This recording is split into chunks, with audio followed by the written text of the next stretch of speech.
Bonsoir chers internautes bu Lumière Média Production maa leen di nuyu di leen ziar di leen jox seen wàccuwaay bu baax a baax di beral nuyoo yéen ñi nga xamante ne nii yéenay safoo yéenay bàyyi xel seen émission ëttu ndaw ñi nekk émission boo xamante ne nii thématique la lu jëm ci wàllu jeunesse maanaam ndaw bi nekki na mag ay waajuram ndaw bi nekki na mag askanam waaye tamit réew mi lan lay xaar ci ay ndaw askan bi lan la ñuy xaar ci seen i ndaw waaye tamit ndaw bi en tant que tel ay wareefam digganteem ak askan bi waaye tamit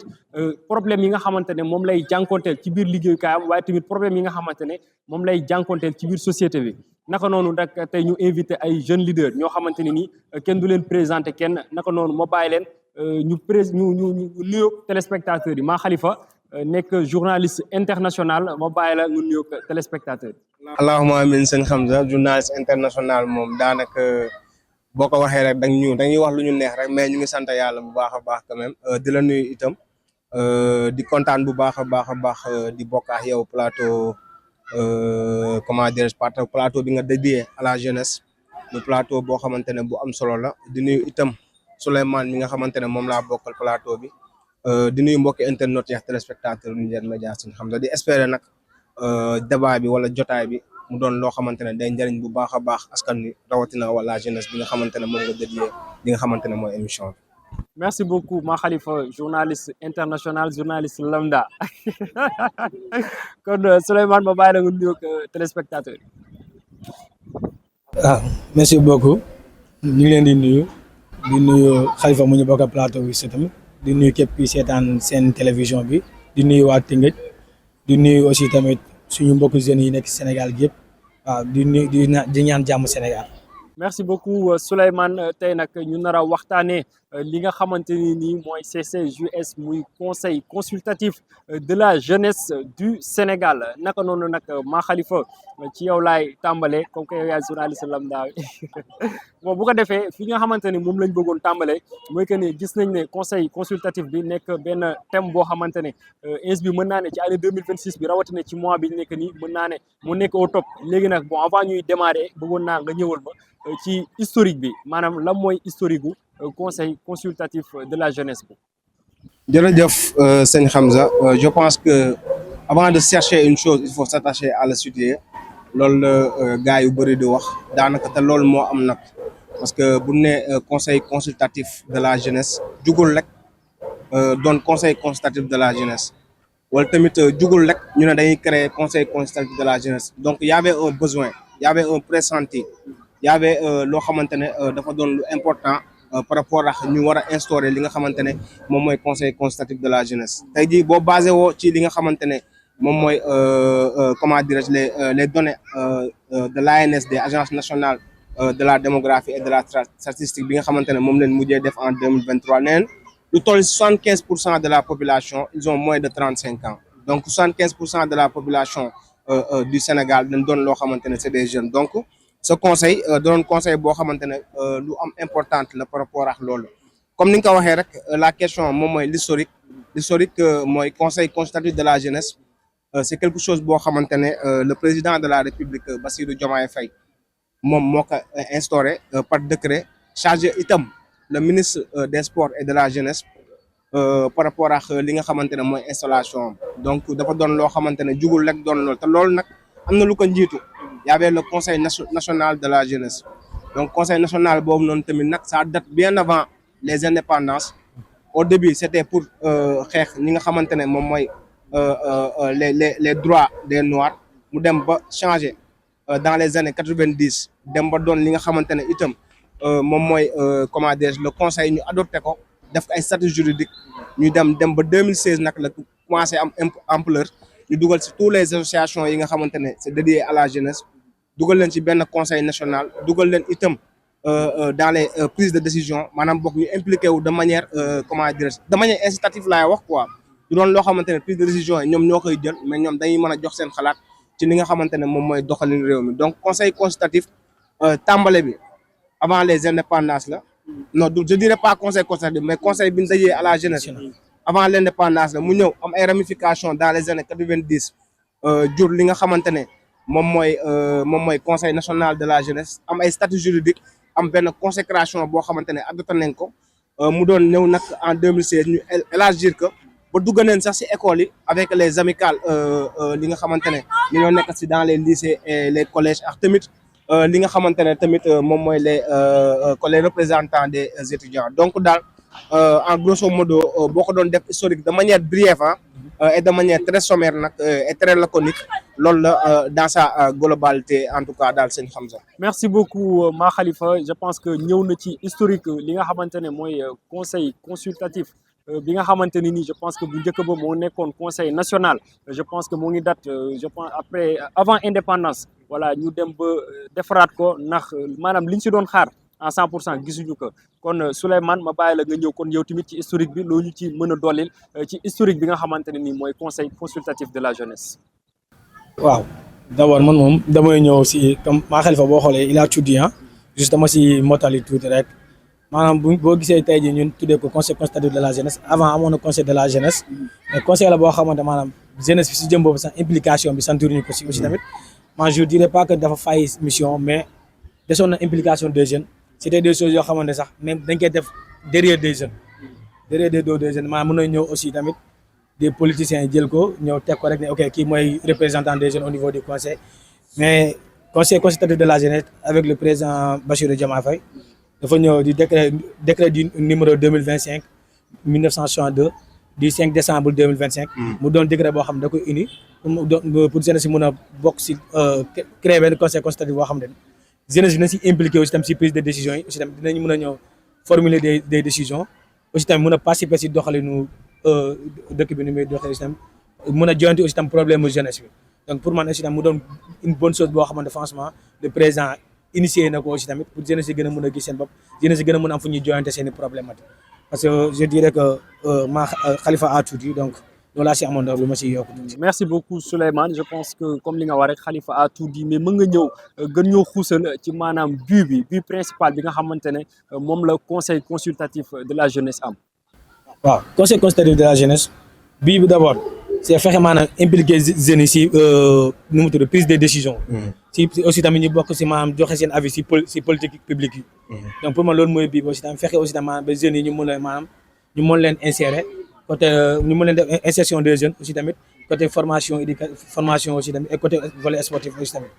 en tout cas daal bii pour gën koo simple c'est juste pour jeunes yi mën a impliquer si la prise de décision. la prise de décision merci beaucoup Souleymane Ma Khalifa yow tamit ma bàyyi la bu dee am nga quelques kàddu yooyu sànni ci but principal bi nga xamante ne moom mooy conseil consultatif de la jeunesse. voilà balaa may répondre sax ci question bi nga xamante ne moom nga ma soumettre damay rebondir ci li Souleymane wax je pense que c'est quelque chose de très important parce que loo gis lu ñëw ñu indi ay réformes rek day am lu bees loo xamante ne day ñëw auparavant c'était un conseil boo xamante ne les jeunes maanaam même bu fekkee amoon nañ seen avis sax leur avis compte peu mais avec ce conseil consultatif de la jeunesse maanaam non seulement dañuy impliqué wu à travers une représentation gis nañ ko ci élection yi nga xamante ne moom lañ ne mu des les élections départementales et nationales dem nañ tamit ci li nga xamante ne nag moom mooy comment dire joxe seen i avis joxe seen i xalaat sur la fonction ci li nga xamante ne mooy doxalinu politique publique yi donc je pense que loolu doon na ay réponses yoo xamante ne war nañ ko apporter par rapport ak li nga xamante ne nag moom mooy conseil consultatif de la jeunesse lu mu changé nag li mu changé moom mooy les jeunes s'impliquent davantage parce que Souleymane l'a dit tantôt moom mooy wàllum politique yi dañ gisoon lu bëri c'était un conseil boo xamante ne le conseil national je dirais même de la jeunesse bi amoon diggante avant l'instauration du décret du 5 décembre 2025 bi amoon c'était un conseil plus politique que conseil boo xamante ne dédié à la jeunesse pour jeunesse yi wax seen xalaat par rapport à la gouvernance des politiques publiques parce que bu loolu li koy dëggal sax moom mooy bu leen seetlu woon avec l'ancien conseil mooy c'était une forme boo xamante ne pour mën a caser ay électeurs la wala pour mën a am comment dire maximum d'électeurs possible bu échéance électorale yi di mën a ñëw te loolu seetlu neen ko tamit li nga xamante ne nag moom mooy le conseil national de la jeunesse consultatif bi de la jeunesse mooy lu bu bees bi lu mu indi moom mooy tey jii par exemple yemul rek maanaam bokk ci élection ñu élire ay jeunes par rapport ak li nga xamante ne mooy loolu mais jeunes yi tamit ils ont leur mot à dire par rapport au fonctionnement par rapport au mode de gouvernance yi nga xamante ne état bi da koy jël wala entreprendre nag mu doon loo xamante ne c'est à saluer parce que c'est l'occasion aussi de saluer li nga xamante ne mooy le président de la République à travers cette initiative mooy décret bi mu jël le 5 décembre 2025 mais da ko dëggal tamit ci li nga xamante ne moom mooy les journées de la jeunesse mooy période 4 avril boobu noonu bi mu demee Thiès tamit waxoon na ko mu ne lu mu seetlu mooy la jeunesse est laissée en rade par rapport li nga xamante ne moom mooy au fonctionnement étatique mu doon loo xamante ne dëggal na ko ci en conseil des ministres comment dirais-je la wax ki nga xamante ne moom mooy le ministre des sports et de la jeunesse mu tàmbali li nga xamante ne mooy élection yi nag moom leen nekk nii di ko saluer bu baax a baax incha allah. merci beaucoup Ma Khalifa mais bon Ma Khalifa je pense que dégg naa ci say kàddu ne maanaam conseil consultatif boobu day gën a impliqué ndaw ñi ci li nga xamante ne nii mooy lu jëm ci wàllu politique li nga xamante ne mooy pexe yi nga xamante ne moom la ñuy nas pour jëlee dëkk bi ci étape 1 yóbbu ko ci étape 2 mais mën nga ma wax maanaam jeunesse bi yan difficulté ak yan problème la ñuy jànkonteel ba tax ñu gëm ne war nañ leen mën a jël impliqué leen ci li nga xamante ne moom mooy avancer réew mi. voilà loolu je pense que sëñ Hamza dama si sawar a répondre parce que tout d'abord du une personne boo xamante c'est une tierce personne buy wax par rapport à la jeunesse. C'est un jeune qui parle. C'est un jeune entrepreneur qui parle aussi. Un jeune lambda. xam tamit waaw ba tey un jeune lambda comme ni nga koy waxee rek de surcroît xam tamit maanaam boog jeunesse yi li ñuy jànkoonte li ñuy difficulté yi ñu am. la fois passée sa émission bi nga mujjee def yaa ngi doon wax ci wàllum entrepreneuriat gis nañ ne jeunes yi maanaam boog de plus en plus ñu ngi dugg ci entrepreneuriat lan moo ko waral moom mooy un défaut wala un déficit d'employabilité maanaam boog les privés ne recrutent plus. wala tamit li nga xamante ne moom mooy comment dire les entreprises étatiques ñu si bëri dañ ko privatiser de telle sorte que léegi les gens wala les jeunes mën nañu si impliquer davantage te état itam rôle am c'est pas de créer l'emploi mais son rôle principal c'est de favoriser l'environnement propice pour ko defee ñu mën a am emploi à travers comment wala naka la ko mën a defee mooy tey jii par exemple subventionner ñi nga xamante ne ñooy les entreprises privées ou bien élargir l'administration que ça soit l'administration judiciaire que ça soit aussi tamit li nga xamante ne mooy lépp loo xam day soxal étatique wàllum état rek donc loolu c'est très important tamit état élargir ko dina faciliter li nga xamante ne moom mooy employabilité jeunes yi ñuy confronter benn ci employabilité ñaar boo ko boolee employabilité li ci topp mooy lan la pression sociale tey jii jeune boo xamante ne jàng na ba jeexal am ay diplôme am maanaam bokk jeexal du mën a jàng doo ko jeexal sax mais am nga si ay diplôme am nga ay lijaas dans un certain domaine mais tu peines à exercer li nga xamante ne moom nga jàng donc kon kooku noonu bu xëyee suba ba bu muy tëdd maanaam bokk il est dans l'oisiveté te l'oisiveté est la mère de tous les vices loolu mooy permettre jeune boobu noonu mën na dem ba ñëkk sax pression sociale bi ñu koy def léegi bu génnee il se donne dem ci drogue bi wala dem ci li nga xamante ne mooy da koy yóbbu si débauche quoi en tant que tel te la majeure partie de la jeunesse souffre de ça donc jeunes yi ñu sont confrontés à cela beneen point bi tamit moom mooy li nga xamante ne mooy jeune bi bu fekkee amul option boo nga xamante ne moom la jàng moom la choisir jàng ba am si diplôme amul option entrepreneuriat bi nga xamante ne lan lay dugg day dem dans des métiers yoo xamante ne c'est des métiers je dirais même naka laa mën a waxee sax pour faj benn lii lu ndaw rek mën a gérer je peux citer dawal Jakarta loolu j'ai rien contre mais c'est pas quelque chose boo xamante ne c'est pérenne quoi te lu pérenneul rek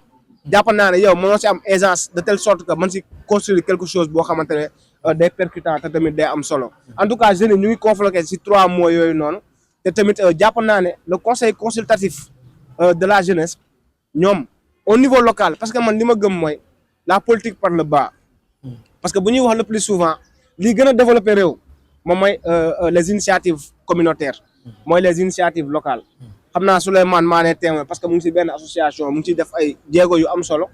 te loolu mooy développer askan parce que tey jii à petite échelle la ñuy développer bu ko defee au sommet de l'état la lay def day defar les grandes infrastructures bu ko defee démarche dikk bi gën a yomb ñu yombal liggéey bi te politique par le bas boobu noonu moom mooy développer réew donc ñi nga xamante ne ñoom ñoo siégé dans les comment dire que ça soit dans les départements wala dans les communes ñooñu seen rôle principal loolu la maa ngi gis nag ñi nga xamante ne sax ñoo gagné di def ay programmes yoo xamante ne des fois tu te demandes ndax ñi est-ce qu'ils ont conscience wala du rôle principal wala tamit la mooy njariñu conseil consultatif de la jeunesse sëñ Hamza. merci beaucoup Ma Khalifa mais gisoo woon ne waroon nañ la mën def candidat quoi. non man pareegu ma. merci beaucoup Ma Khalifa kon Souleymane ma bàyyi la nga ñëw ci problème yooyu nga xamante ne jeunesse bi ñu ngi koy jànkonteel. waaw d'abord jeunesse moom suñu problème ñu koy jànkoonte ñëpp ñu koy gis Ma Khalifa am na yu mu si énuméré donc aussi tamit dañuy jéem a citer pour man aussi tamit bokk na aussi tamit si manque de qualification. parce que aussi tamit jeune boo xamante ne boo ko formé bu jàngee aussi tamit amul qualification. pour nga insérer ko aussi tamit si société bi day doon problème. et que jamono gi pas mal de jeunes loolu lañu jànkoonte la dañuy mën nañ jàng mais aussi tamit dañuy manqué qualification aussi tamit mooy permettre même boo demee dans les entreprises sax au niveau d' entretien sax gars yi dañuy xam ne yow am nga loo manqué donc il faut va falloir que ñu aussi dem jeunes yi di dem di fexe di qualifier aussi si benn domaine boo xam ne moom la ñu maîtriser mu leen permettre ñu mën a dem aussi tamit aussi tamit maanaam état mettre yenn conditions yoo xam ne dina mën a permettre jeunes yooyu ñu am qualification si domaine yi ñu bëgg par exemple tey jii damay def renvoi parce que aussi tamit ñun dañoo jàpp maanaam tey jii comme suñu genre boo jàng ba dem à l'université rek maanaam waroo mën a bokk si société donc pourtant am na suñu moroom jeunes yoo xam ne jamono gii nii ñu ngi siy génn pas mal c'est quoi si lan maanaam ñu ngi dem def ay formation yoo xam ne ay formation de métier lu si mel ni électricité wala électromécanique wala ñoom ñu ngi dëkk si entreprise di si dem di si gis seen bopp même bu dee entreprise yi jëlu leen wala état bi amul leen fu leen insérer mais ñu ngi am seen petite moyenne entreprise am ñu ngi teg si koñ yi ñu si doxal seen bopp donc loolu aussi tamit côté boobu aussi tamit am na sama mbokk ñu mu tudd sànq aussi tamit ñoom aussi tamit il va falloir que ni maanaam comme aussi tamit pays bu pauvre la ñu nekk aussi tamit dañuy dem avec les moyens mais il va falloir aussi tamit formaliser leen jéem leen maanaam cadre leen ba ñu mën a am échelle si métier mooy les jakarman itam du quelque chose boo xam ne nit war na si mën a dem mais pour man ñëpp ñu siy dem rek manque maanaam lu ñu doon espérer amuñu ko woon moo tax ñu mujj foo de léegi nag ñooñu il va falloir nga jéem leen seen secteur boobu nga former leen cadre leen ba ñu am formation sécurité routière ba ñu mën a am permis de conduire ba ñu mën a am seen carte grise ba aussi tam ñu mën a liggéey aussi tam xam ne maanaam lu ñuy liggéey nii mun na leen maanaam amal njëriñ ëllëg waaw donc di lancer appel aussi tam à tous les candidats yoo xam ne gagné nañu aussi tam ñoo xam ne maanaam affaire dañ ko gagné mais dañoo war a dem répondre au mot de la jeunesse isam fexe maanaam ba seen commune bu ñu nekk wala seen département bu ñu nekk maanaam les autorités xam ne suñu jeunesse bi daal lii la ñuy souffert lii la ñuy manqué bu ñu ko defee rek jeunesse bi dina si mën a gis seen bopp lool si affaire yi donc loolu rek lañ leen di ñaan aussi tamit ñu xam ne état bi aussi tamit gëstu encore une fois comme ni ñu ko defee à travers conseil consultatif mais gën a gëstuwaat ndaw yi bu baax a baax fexe ba ndaw yi am formation fexe ba ndaw yi gën a qualifier seen métier seen domaine yi ñu nekk Souleymane je pense que maa ngi lay dégg ci say kaddu yaa ngi wax ne maanaam ñi nga xamante ne ñoom ñoo gagné élection yooyu noonu ñu nekk ay nit yoo xamante ne ñu conscience ak que problème yi nga xamante ne moom lay jeunesse bi di jànkonteel mais Souleymane gëm nga en 100% ne maanaam conseil consultatif communal conseil consultatif de la jeunesse boobu noonu ndax maanaam mën na résoudre à 100% réellement problème yi nga xamante ne moom la jeunesse bi di jànkonteel. waaw je crois bien xam nga tey jii su ma nee maanaam mënu ko résoudre rek peut-être comme j'étais candidat boo xam ne malheureusement waaw dañ ñoo mujjee gagné gars yi mën nañ ko mais gëm naa ne maanaam ñu fa nekk ñu askanu tey jii man sama commune bu ma nekk par exemple muy commune Rufisque Nord des candidats ñu fal gëm naa ne bu ñu demee dañu mën a répondre ñun suñu lu ñu doon jooytu parce que aussi tamit pour man bépp candidat loolu moo la mën a animé ba nga bokk ci élection waaw man loolu moo ma animé dem bokk parce que dama nekk ndaw ba pare di yëngu si mbirum association di yëngu si mbirum entrepreneuriat di yëngu si mbirum jàppale ndaw ma gis ne maanaam lii nag il est temps pour ñu formaliser lépp loo xam ne doon nañ ko def matérialiser ko pour mën a accéder maanaam si foo xam ne war nañu fa mën a am kaddu imposer foofu maanaam lépp loo xam ne mooy problématique jeune te loolu aussi tamit laa amee njortu gu rafet ni que yeneen candidat yi gagné aussi tamit problème boobu la ñuy mën a dem aussi tamit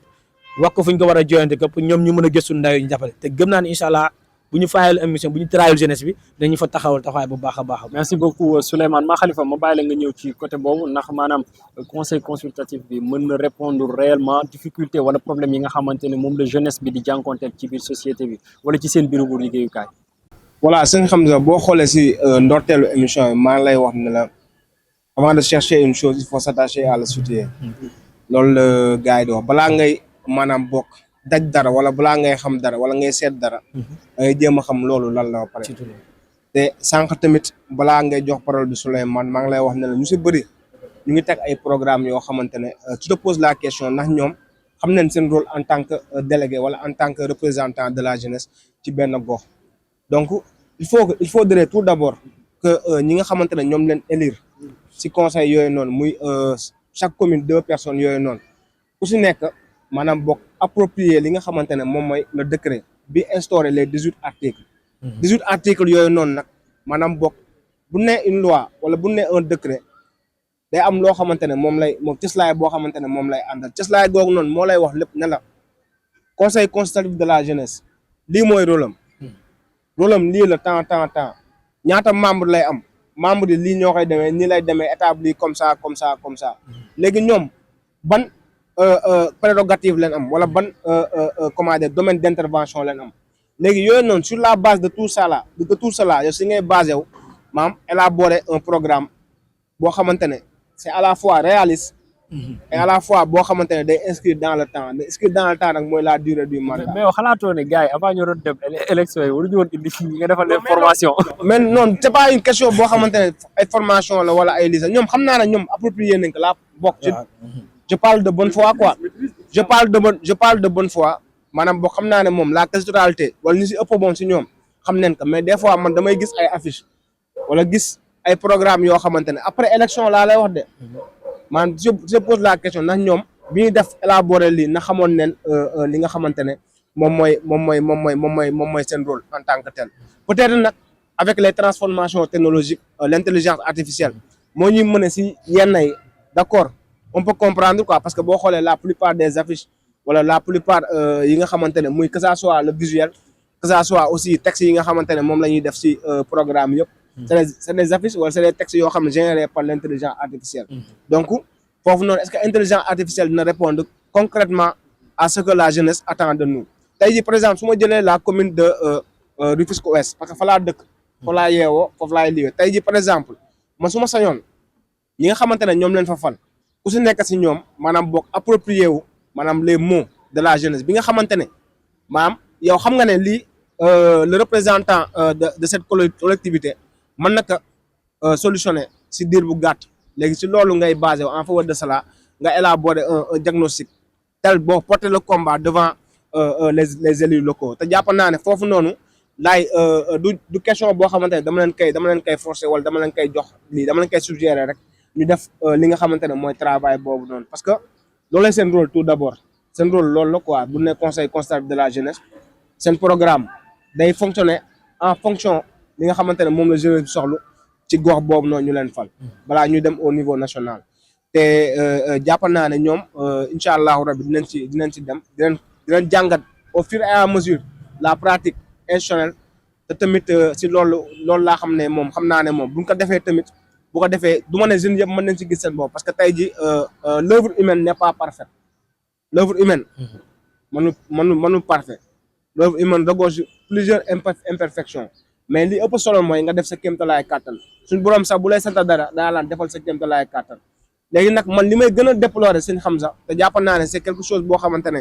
war naa ko lancer à l'endroit gox bi ma dëkk nii Rufisque dans sa globalité quoi à travers cette élection on a vu une politisation accrue de ces échéances te loolu doon na loo xam ne lu ñaawlu la itam élection 2027 ñëwagul élection locale bu ñu bëggee def politique bu ñu bëggee yóbbu ay car bu ñu bëggee comment dire wax wala tamit kenn falu fii ñu ne non kii leen gagné wala ay la bu ñu ko bëggee def politique boobu noonu jàpp naa nen bàyyi ba élection locale yi ñu door ko def mais pour le moment il s'agit de la jeunesse et la jeunesse a son mot à dire par rapport aux fonctions wala au fonctionnement des politiques publiques état bi li nga xamante ne moom la jël yëpp te jàpp naa ne ñoom war nañ impliqué wu davantage ci loolu li nga xamante ne mooy ambition politique yi et cetera ñu jéem a doxal askan wi jéem a permettre à la jeunesse de s'épanouir et de s'évoluer à travers un bien-être et un mieux-être à travers sa localité. Merci beaucoup Ma Khalifa je pense que dégg nañ ci say kàddu nga wax lu jëm ci wàllu politiciens yi nga xamante ne seen loxo dugg na ci biir mën naa ne élection conseil consultatif yooyu comme que nag am nañ fi benn candidat boo xamante ne moom moo ngi woon foofu je pense que di nga ñu mën a indil ay leeral élection bi nan la demee woon ak aussi politique bi nga xamante ne ñu ngi ko siy dégg si biir nga mën ñu ko expliquer réellement. waaw xam nga politiciens yi moom du ñàkk parce que ñoom chaque période rek dañuy am foo xam ne dañ cee bëgg am coloration bëgg foo bokk donc pour man candidat yoo xam ne peut-être politiciens yi jàppale nañ leen xamuñu maanaam impact affaire bi parce que aussi tamit pour man ces politiques là bu ñu jugee ku nekk bu jugee rek sa élément ngay bëgg a cacher bëgg aussi te bu ku si deful attention rek ça dinañu renvoyer au conseil national de la jeunesse. parce que auparavant au conseil national de la jeunesse maire bi mooy ñëw jël benn boyam teg ko sama ko ne kii mooy représenter sama jeunesse au niveau nag après da ngay durer pendant des années tey jii nii boo xoolee au niveau de la commune Rufisque Nord ba ma maîtrise donc je maîtrise bien l'ancien candidat bu fa nekkoon muy Iba aussi tamit man doo ma ne par nii lañ jaaree ñu fal Iba du ma la ne par canaux yi lañ jaaree ñu mécanisme ñu ne Iba ma da nga xëy rek gis ni Iba moo nekkoon représentant des jeunes ñu nangul ko pendant des années aujourd'hui lii ñëw dem réforme pour man le fait que le président a eu l'idée de réformiser la chose war na mën a tax maanaam même les politiciens téye si seen loxo bàyyi mbir yi mu doon mbirum jeune mais pour man ñun en tant que jeune ñoo war a am suñuy fullaay bopp suñu fayda ba xam ne man maanaam depuis Sénégal bu mu nekkee Sénégal ba léegi gars dañoo yàgg maanaam mettre jeunesse bi derrière te loolu yëpp lu koy war a mooy avoir des mentorats politiques en tant que jeune jàng nga diplômé ba pare am nangoo doon benn leader boo xamante ne xëy na peut-être yàlla moo tijjil buntu wër sa dem mu ëppale benn salaire rek yow gëmagoo sa bopp mais tu es diplômé pourquoi avoir un mentorat politique derrière des gens yoo xam ne après dañu lay suul si ginnaaw am nga sax xam-xam mën nga ko exploiter léegi man appel bu may defaat rek politiciens yi gars yi ñëw nañ impliqué nañ si comme commune yëpp pratiquement sur tout le Sénégal mën naa ko wax ñëw nañ impliqué nañ si mbir yi ñii seen candidat gañ nañ ñii seen candidat gañewul léegi nag ñun lu ñuy ñaan ñiy gañi mooy nañu fexe comme ça Khalifa lu mu ko waxee fexe xam d'abord lu ñu leen jox lan la ba pare et que lu ñu leen jox aussi tamit lan la leen mën a amal njëriñ lan la mën a amal njëriñ jeunesse gox bu ñu dëkk te ñun foofu la ñu leen di xaar te ñun de loolu moo tax ñu doon candidat te loolu moo tax aussi tam ñu porté suñu candidature dem foofu na malheureusement ñu gagné mais ñoom dañ leen di waat encore une fois ñu xam ne maanaam jeunesse bi moo leen fa bàyyi te jeunesse bi moo leen fa teg ñu fexe balaa seen mandat de jeex au moins ñu teg dara loo xamante dinañ ne parti ñi gagné woon de jeunesse yi gagné woon de si lii de ñoo fexe ba jeunesse yi am formation bi jeunesse yi am li jeunesse yi am partenariat avec par exemple la Sococim ba ñu mën a jël quelques jeunes de Rufisque Nord dem di liggéey Sococim wala waa jeunesse est ouest ñii ñoo mën a dem ba ñu am partenariat avec telle entreprise de jeunesse bi mën a dem loolu seen fierté lay doon seen sag lay doon ëllëg bu ñu fa jógee tam seen woy léegi nag comme ni ko les échéances locales 2027 dans bientôt jeune bu si bëgg aussi tamit dem soutenir benn leader sa droit absolu la mën nga dem aussi tamit soutenir ko jàppale ko si côté bu mu nekk xëy na peut-être bu dee programme mooy mun a jongantil sa localité bu nga def nga dem soutenir ko mais mbirum jeunesse bu ñu la dënk ngelawaay bu ko politiser ngelawaay bu si jéem a ut di si déglu sa mentor mu leen naan defal nii defal na la njëkk a d'abord xalaat ni jeunesse la te man gëm naa ne au niveau de Rufisque Nord incha allah du am parce que le fait que tu es candidat d'abord tu es déjà dans le conseil parce que le président ku gagné élection yi le président du conseil il revient automatiquement du droit maintenant les autres candidats ñoom ñooy xëccoo ñoom ñoo nekk vice président les secrétaires donc man gëm naa ne su ma foon nekkee aussi tamit du ma xool benn président boo xam ne dina mën a jël affaire di ko politiser wala di ko jàllale feneen dinañ fa aussi tamit fexe ba maanaam ñu mën a yóbbantu mbirum jeunesse fi mu war a dem daal. très important mais aussi bëggoon naa nga wax ma na nga vécuwee li nga xamante ne mooy élection yi nga xamante ne ngeen ko def parce que yaa ngi ci woon te yaa génn deuxième et je pense que ki nga xamante ne moom moo jël premier moom su ma juumul benn homme politique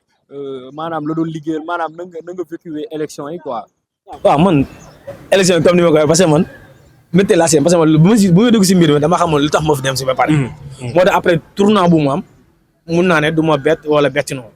parce que aussi tamit je crois que dañ fay dem gagner parce que am na lu ñu liggéeyal jeunesse Rufisque Nord am na lu ñu liggéey maanaam jeune Rufisque quoi en quelque sorte loo xam ne war nañu mën a toog ñu xam ne ñii nii mérité nañu dem parce que boo xoolee parmi les candidats de Rufisque Nord man quasiment osé dem à Rio TV pour défendre fa sama programme jàkkaarloog askan bi wax leen lu tax ngeen war ñoo porter suñu candidature parce que en étant jeune yàgg nañ œuvre si pas mal de choses tey jii su ma jëlee rek ne je suis un élément de la Croix-Rouge sénégalais rek loolu rek doy na mbir campagne de la Croix-Rouge du n'importe qui moo si nekk parce que bénévolat la boo si jëlee tout ton enfance nga passé ko di si nekk ba tey jii nii donc am na loo xamante yow tey jii da nga ko yàgg a dox si mbirum jeune da nga ko yàgg a bëgg si jeunesse donc loolu noonu ñun amuñu si benn mbetteel xëy na aussi tamit candidat bu gagné dañ koy félicité waaw du ñàkk aussi tamit amoon na des gens yi nekkoon derrière moom aussi tamit mu gagné mais dañ koy félicité mais aussi tamit dañuy def benn appel solennel bu ñu def à l'endroit nekkoon ni bu demee na représenter la jeunesse dignement la jeunesse de Rufisque Nord dignement aussi tamit bu ko yàlla may aussi tamit mu dem au niveau département mu gagné bu fexe bi représenter la jeunesse du département de Rufisque dignement. merci beaucoup Souleymane je pense que li nga wax noonu def nga ko muy dem Rio TV maanaam wax sa programme expliquer que ñëpp déglu la macha allah mu nekk loo xamante ni tamit ñoo ngi la siy encouragé parce que nit moom boo nekkee ci dara je pense que da nga war a def loo xamante ne nit ñi dina dal seen xel à ce que ñu wóolu la pour teg la seen kalam je pense que def nga ko ñu ngi la si félicité bu baax a baax Ma Khalifa kon ma bàyyi la Ma Khalifa ban message ngay lancé ñi nga xamante ne nii ñoo nekkoon ci conseil consultatif bi ak ñi nga xamante ne ñoom ñoo gagné ak tamit yeneen jeunesse bi wala yeneen jeunes yi nga xamante ne ñoo nekk fii ci département bu Rufisque Ma Khalifa. waaw comme ni ma ko waxee rek tout au long de l'émission franchement ñi nga xamante ne yàlla dogal na ñoom ñooy suñuy représentant ci gox yeeg goxaan yi di leen wax rek nañ leen xam bu baax a baax leen teg foofu itam sànq Souleymane mu ngi wax wàllum politique wàllu mentorat politique jàpp naa ne li gën a tàddal ndaw ñi mooy mentorat politique. Moi j'ai toujours combattu ce phénomène parce que bu doon ay mentorat politique moom mooy tax nit ki avancé jàpp naa ne au contraire sax da lay bloqué quoi. di leen wax daal bu ñu xasee ba dugg si ba siège si conseil bi li nga xamante ne mooy seen rôle li leen assigné na impacté ci li nga xamante ne mooy jeunesse bi que ça soit Rufisque Nord Rufisque Ouest Rufisque Est ba ci au niveau de la ville wala au niveau départemental ku si nekk daal na nga am ñu xam ne tey jii par exemple bu dee Souleymane moo nekk conseiller au niveau de Rufisque Nord ñu xam ne Souleymane en tant que conseiller si diir bu gàtt def na fi lii ak lii wala impliqué wu na ba changer mentalité wala changer décision boo xamante ne waroon nañ ko jël à l'encontre de la jeunesse mais dañ ko jël au profit de la jeunesse te jàpp naa loolu la seen rôle principal. Donc nañ bàyyi xel loolu rek bàyyi xel ndaw yi askan wi nga xamante ne ñoom à travers eux wala tamit à leur nom lañ porté woo ci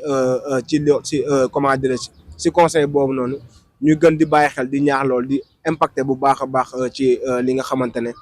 moom mooy dans les instances décisionnelles. En tout cas daal c'est quelque chose boo xamante ne c'est une lourde tâche carrément c'est un sacerdoce je dirais même. te tamit jàpp naa ne képp ku jël ba porté wu candidat rek jàpp naa ne yow am nga ambition boobu noonu am nga bëgg-bëgg boobu noonu léegi nag il faut nag concrétiser cette ambition il faut concrétiser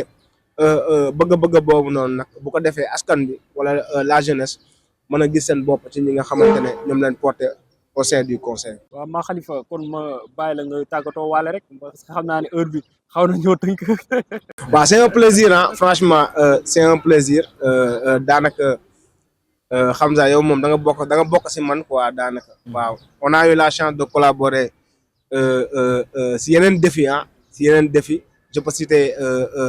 ay télévision yoo xamante ne ñu ngi woon fii te tamit même bu bokkulee télévision sax fi nga daa nekk da nga ma daa laaj sama xalaat te tamit mu doon loo xamante ne dama la siy remercier bu baax a baax di la encourager itam di la encourager parce que liggéey bi yombul de mais dafa laaj tamit persévérance laaj gëstu laaj le fait que saa su ne rek ngay jéem di améliorer wu quoi te xam naa ne yaa ngi ci lancé boobu noonu di la encourager rek c'est un travail périlleux te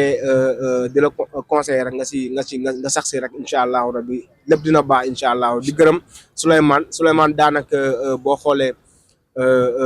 émission bi maanaam bokk bi ñu koy convoqué c'est à 24 heures précise te moom il a su répondu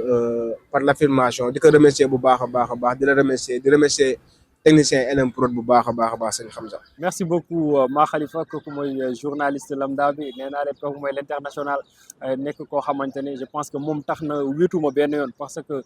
muy bépp défi bu ma jàkkaarloo rek contacté naa ko musuma kaa contacté mu ne ma damaa jàpp wala damaa occupé wala bàyyil ba beneen kon maa Khalifa mënuñu def leneen lu sant la gërëm la te bàyyi la ak yàlla suñu borom kon Souleymane ban message ngay mujjee lancé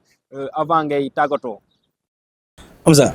d'abord di nga ma permettre aussi tamit ma remercier képp ku jàppoon ci sama élection yi les associations yoo xamante ne mandaté nañ ma pour ma dem gagner ji élection yi mais malheureusement yàlla def li gën di leen di remercier aussi tamit di remercier képp koo xamante ñoo yoroon sama cellule de com bi di doon di ma partager di doon di wax ci man ci ay réseaux sociaux ku ci mel ni Mbaykan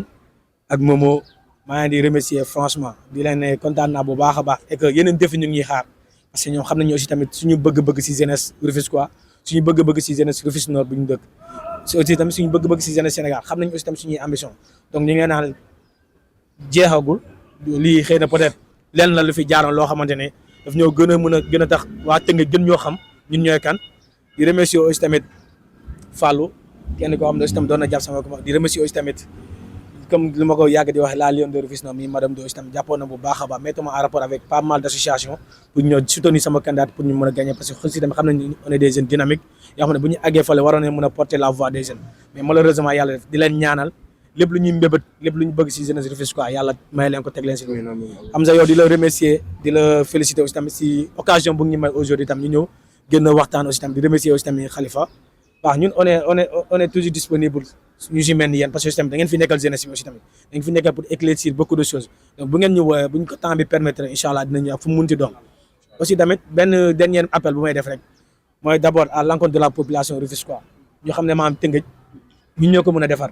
nañ jug jàppoo doon benn et que éviter trop de politique dans nos localités, éviter trop de politique dans nos quartiers. Parce que boo xoolee quartier bëri ñu ngi tardé au niveau de Rufisque politique la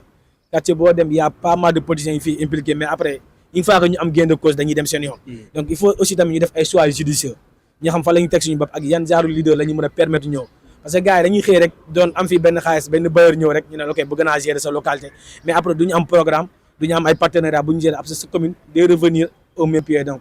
xëy na peut-être sax ku fi nekkoon sax nga bàyyi ko fi sax moo gën donc nañu xoolaat bu baax a baax aussi tam ñun ndaw yi surtout aussi tam sama mbokk ndaw yi ñu fal au niveau du conseil dina waxaat encore une fois nañ bàyyi xel que conseil dañ leen ko jox pour ñu di joyantil mbirum ndaw yi pour ñu dem xeex problème ndaw yi pour ñu fexe ba lépp loo xamante ne ndaw Rufisque Nord ñu ngi koy yëg wala ñu ngi koy dund ñu fexe ba ku ko war a yëg ko ministère de la jeunesse gouvernement du Sénégal ñëpp ku ko war a yëg aussi tamit la mairie bu ko war a yëg ñu yëg ko ba ñu mën a faj problème parce que loolu mooy seen sag loolu mooy suñu sag di la remercier di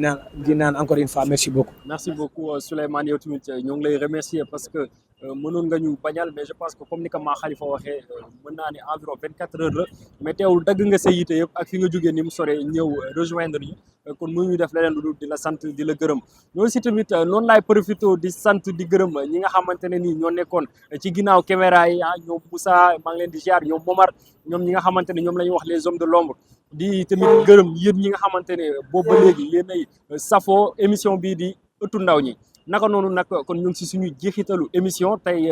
flash bi nga xamante ne moom laa leen di bàyyee Ama Khalifa tey flash bi nga xamante ne moom laa leen di bàyyeel mooy l'exemplarité parce que tey ñoo ngi doon waxtaan lu jëm ci wàllu jeunesse jeunesse nekkinamam ak askanam jeunesse nekkinam ak ay waajuram ak environnement bi nga xamante ne nii foofu la nekk kon tey mënumaa dem feneen fu dul l'exemplarité et la responsabilité l'exemplarité c'est la capacité d'inspirer les autres à travers des bons comportements mais par ses actes maanaam agir de manière correcte honnête et responsable maanaam exemplarité pour ma wax ko ci olof mooy jigéen boo xamante ne bu ñëwee si kër gi tilim du wax ay rakam yu jigéen kan moo tilimal kër gi wala kan moo def nangam mais day jël bale gi bale bu subaa mu def noonu ginnaaw suba mu def noonu léegi bu ko defee ginnaawaati suba bu ñëwee ay rakam yu jigéen ñoom tamit duñ xaaru avant muy ñëw ñoom buñ ñëwee tamit duñ laajte dañuy ñëw rek bale pourquoi parce que daf leen jox exemple à travers ses actes mooy ki nga xamante ni nii nit lekk mbalit nit lekk sànni mbalit bi ci kaw tali bi mu au lieu mu nekk sëñ bi jëlal sa mbalit dugal ko mais moom mu jël mbalit bi dugal ko ci